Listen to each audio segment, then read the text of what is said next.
అందరికీ నమస్తే. నిన్న ఒక పరీక్షా కేంద్రంలో ఒక విద్యార్థిని ఏడుపు చూస్తుంటే ఈ వీడియో చేయాలనిపిస్తుంది. మీ కాలు మొక్కుతాను సార్, నన్ను లోపల పంపండి, ఎగ్జామ్ రాయాలి సార్ అని అడుక్కుంటుంటే చాలా బాధగా ఉంది. అసలు మన విద్యాశాఖకు సంబంధించి విద్యా విధానమే సరిగ్గా లేదంటే, ఈ ఒక్క నిమిషం లేట్ అయినా పరీక్షకు అనుమతించం అనేటటువంటిది వీళ్ళు ఎందుకు తెచ్చారో అర్థం కావట్లేదు. ఈ ప్రభుత్వాలు, ఈ విద్యారంగాన్ని శాసించేటటువంటి వ్యక్తులు, దీన్ని రూపొందించినటువంటి గొప్ప గొప్ప వాళ్ళు ఒకటి మర్చిపోతున్నారు.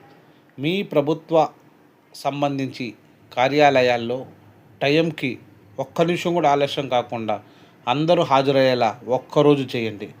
మీరు చెప్పిన దానికి ఒప్పుకుంటాం. మీ ఆధీనంలో నడిచే బస్సులు కావచ్చు, సెంట్రల్ గవర్నమెంట్ ఆధీనంలో వచ్చే రైల్వేలు కావచ్చు, ఫ్లైట్స్ కావచ్చు, ఒక్క నిమిషం ఆలస్యం కాకుండా టేకాఫ్ చేయమని చెప్పండి. ఒక్క నిమిషం ఆలస్యం కాకుండా ల్యాండింగ్ చేయమని చెప్పండి. అలాగే రైళ్ళు, బస్సులు. అంతెందుకు, ఒక ఆఫీస్కి వెళ్తే ఆర్టీ ఆఫీస్ కావచ్చు, ఎంఆర్ఓ ఆఫీస్ కావచ్చు, ఎండిఓ ఆఫీస్ కావచ్చు, టైంకి 9 గంటలకు ఆఫీస్కి రావాలంటే ఒక్క నిమిషం లేట్ కాకుండా ఎవరైనా వచ్చారా? లేదు. మీకు అందరికీ ఒక న్యాయం. భారత పౌరులు ఒక్క నిమిషం లేట్ అయిందంటే ఆపేస్తారా?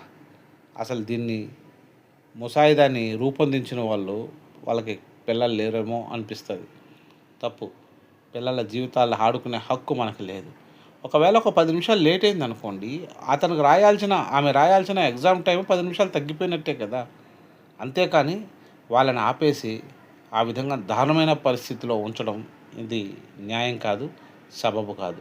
ఇటువంటి దిక్కుమాలిన రూల్స్ తీసుకొని రావడం కన్నా 10 నిమిషాలు ప్లస్ మైనస్ ఇవ్వడం అనేది ప్రతి విద్యార్థికి హక్కుగా భావించాలి.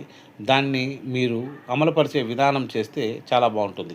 అసలు వీటి మీద పేరెంట్స్ కానీ, స్కూలు యాజమాన్యం కానీ, టీచర్స్ కానీ ఎందుకు నిరసన వ్యక్తం చేయట్లేదు నాకేమైతే అర్థం కావట్లేదు. తప్పు. పిల్లల జీవితాన్ని దయచేసి